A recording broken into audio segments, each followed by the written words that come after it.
Salam keintiman. Saudara, hari-hari ini mari masuk di dalam keintiman bersama Tuhan. Di dalam malikainya, saudara. Maka setiap kali kita masuk dalam malikainya, itulah tempat teraman. Itulah tempat yang paling luar biasa. Ada dua ayat, saudara, di dalam Alkitab yang saya mau bacakan buat saudara. Yang pertama di dalam Amsal 7 ayat 2 dan 3. Berpeganglah pada perintahku dan engkau akan hidup. Simpanlah ajaranku seperti biji matamu. Tambatkanlah semua pada jarimu dan tuliskanlah itu pada loh hatimu. Saudara, di dalam bahasa Inggrisnya dikatakan, tulis itu on the chamber of your heart. Saudara, jadi ada malikai, saudara, yang di dalam hati Tuhan. Saudara, ada malikai kedalaman. Saudara, mari kita baca juga, saudara, di dalam satu lagi, saudara, ya, di dalam ayat yang lain dikatakan, saudara, Yeremia 36 ayat 11 dan 12. Ketika ya Gemaria bin Safwan mendengar firman Tuhan dari kitab itu, turunlah ia ke istana raja. Di sana tampak duduk semua pemuka, yakni panitera dan pemuka lainnya. Saudara, di dalam bahasa Inggrisnya, he went down to the chamber of the royal secretary. Saudara, in the king palace. Saudara, sekali lagi, saudara, ada sebuah chamber atau sebuah malikai. Dan malikai ini, saudara, adalah malikai kedalaman hati Tuhan. Tetapi di dalam kedalaman hati Tuhan, ini juga sebuah chamber di mana kita rapat, saudara. Kita mulai bicara, saudara, tentang tugas dan apa yang harus dilakukan. Hari-hari ini saya masuk dalam kedalaman hati Tuhan. Dan ayatnya berkata, kalau engkau masuk dalam kedalaman hatinya, engkau melakukan apa yang Tuhan mau, engkau akan hidup. Engkau tidak akan mati. Saudara, yang pertama adalah rohmu akan hidup. Tapi yang kedua, jiwamu akan hidup. Dan yang ketiga, jelas tubuh kita akan hidup. Ada banyak orang pada saat-saat ini membiarkan suara lain dan tidak menangkap hati Tuhan. Dan pada waktu kita terpisah dari hati Tuhan, maka sebenarnya kita sedang perlahan-lahan memasuki area berbahaya. Tetapi pada waktu kita terus ada di dalam hati Tuhan, kita akan tahu apa yang harus dilakukan. Saudara, hal yang simpel. Pada waktu saudara ini mulai, saya berkata, Tuhan, apa yang kau mau? Keadaan semakin parah. Virus di mana-mana. Apa yang kau mau? Dan hari itu Tuhan berkata dengan sangat jelas. Ambil semua yang ada. Perbekalan, makanan, semua yang ada. Dan bagikan untuk mereka yang membutuhkan. Saudara, dan pada waktu kami membagikan kepada semua yang membutuhkan, saudara. Saudara, kami mendapati bahwa kami bisa menolong banyak kehidupan. Saudara, cuma satu nasi itu bisa mempunyai arti yang luar biasa. Salah satu kesaksiannya, hari itu kami membuat dan membagikan sembako.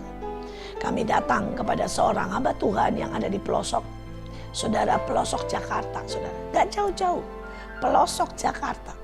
Dan pada waktu kami, atau antara Jakarta dengan Tangerang khususnya, saudara, dan kami masuk ke sana, saya bagikan. Saudara, dan hamba Tuhan ini menangis. Saudara, dia berkata sudah 3 hari, saudara, anak-anaknya tidak ada makanan. Dan dia bahkan listrik di rumahnya sudah tidak bisa menyala. Tetapi yang menyedihkan, dia tidak cuma sedang diancam kematian tubuh, dia diancam kematian rohani. Kenapa? Saudara, di dekat di situ ada sebuah masjid dan saya juga melihatnya. Saudara, dan masjid itu menulis sangat besar, saudara. Bagi saudara yang membutuhkan sembako, silahkan masuk, ucapkan kalimat syahadat dan kami akan membagikan buat saudara. Saudara, itu kelihatannya simpel. Tapi hamba-hamba Tuhan itu sudah berkata, Bu, kami sudah tergoda. Kami berkata lebih baik kami masuk ke sana, mengucapkan kalimat syahadat, dan kami menerima sembako buat keluarga kami. Karena tidak ada satupun dari orang Kristen yang bergerak. Tidak ada gereja yang menulis itu besar-besar, masuk, ambillah sembako buat mereka yang membutuhkan. hari ini, pada waktu saya mendengar suara Tuhan, pada waktu saya merasakan kedalaman hatinya, kedalaman hatinya dengan berkata, tolong ribuan orang, tolong, karena mereka akan kehilangan hidupnya. Bukan cuma secara tubuh, tetapi juga hubungan dengan Tuhan. Bisakah kita merasakan betapa banyak orang ketakutan. Hari itu Tuhan berkata, katakan, sebarkan siapapun yang butuh ditelepon. Saudara, dan saat itu ada seseorang mengirimi saya sebuah nomor dan orang ini sudah di ICU. Dan saya meneleponnya. Saudara, dan orang ini pada waktu saya telepon, dia berkata, Bu, tolongi saya dengan suara yang sangat tidak jelas karena dia pakai saudara ya, tabung oksigen. Saudara, dan dia dengan suara yang sangat tidak jelas, dia bilang tolongi. Saya bilang kenapa? Di sebelah saya mati, di kiri saya mati, di kanan saya mati, dan saya nggak tahan. Dia teriak-teriak, saudara, dan waktu itu saya cuma keluarkan satu firman. Saya berkata, kamu akan hidup dan tidak mati. Tuhan berkata sangat jelas, kamu akan hidup dan tidak mati. Saudara, dan dia mulai berkata, Bu, apa yang harus saya katakan? Apa yang harus saya buat? Saya berkata, tolong pencet. Ya, kami berkata, lihat khotbah saya, pasang keras-keras. Saudara, dan dia bilang, apa boleh? Saya bilang, sudahlah, setidaknya Bapak bisa mendengar. Nah, saudara, dan dia pasang, saudara, khotbah saya keras-keras. Saudara, dalam 3 hari dia keluar dari ICU. Dan dia berkata yang membuat dia keluar bukan obat. Dan sebenarnya keadaan dia tidak berubah, saudara. Tetapi dia berkata, tiba-tiba saya punya iman. Tiba-tiba dia berkata kepada saudara ya, semua perawat, dokter, dan berkata, biarkan tempat saya buat orang lain. Ada lebih banyak orang yang membutuhkan ICU. Saya sudah hidup, saya sudah sehat, saya merasa baik-baik saja. Lebih baik ini buat orang lain. Dan dia berkata sama saya dengan tertawa, saudara, ditelepon kalau saya di ICU saya lebih cepat mati.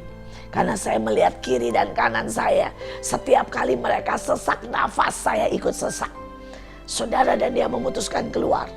Setelah di luar, saudara, dalam 2 hari dia berkata lagi, lebih baik tempat saya buat yang lain, saya lihat banyak yang antri, lebih baik saya keluar. Saudara, dan dia bilang saya akan isolasi mandiri. Saudara, dia keluar. Dan setelah itu dia cuma bersuka cita. Dia hentikan semua obat. Karena setiap kali dia minum obat, dia mual, dia sakit. Saudara, dia merasa seperti keracunan, saudara ya. Dihentikan semua obat. Dan dia mulai bersuka cita. Dia mulai pegang firman Tuhan, dia akan hidup dan tidak mati. Saudara, dan saat itu, 1 orang diselamatkan. Sekali lagi, apakah kita bisa menangkap hati Tuhan? Saya berharap hari ini setiap saudara tangkap hati Tuhan. Dan saya bisa merasakan getarnya. Dia tidak mau kita bicara tentang ketakutan, tentang bahaya virus ini. Karena hanya sekali, saudara, 1 kata Tuhan sanggup menyembuhkan. Saudara, beberapa orang berkata, Bu, ini virus nyata, saya tahu. Dan kenapa ibu bicara tentang menengkingnya? Saudara, bukankah nyata hari itu mertua Petrus sakit dan Tuhan menengking demam? Bukankah nyata ada yang buta? Dan Tuhan berkata dalam nama Yesus, atau telinga terbuka, roh tuli pergi. Saudara, apakah Yesus bodoh dan tidak tahu? Tidak. Karena dia tahu di belakangnya ada roh perusak. Karena iblis datang untuk membunuh, mencuri, dan membinasakan. Dia ingin mencuri hidupmu. Dia ingin mencuri sukacitamu. Dia bahkan ingin mencuri nyawamu.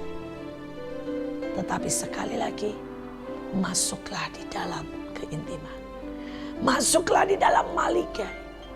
Masuklah dan mulai berkata, Tuhan, aku mau dengar hatimu. Mari pada waktu saudara berdoa, berjalan, pada waktu saudara di mobil sendiri, jangan terlalu banyak mendengar berita-berita yang tidak baik. Tapi dengarkan Tuhan. Dengan mulai berkata, Tuhan, aku mau kedalaman hatimu. Aku mau melakukan, menjadi pelaksana daripada hatimu sendiri.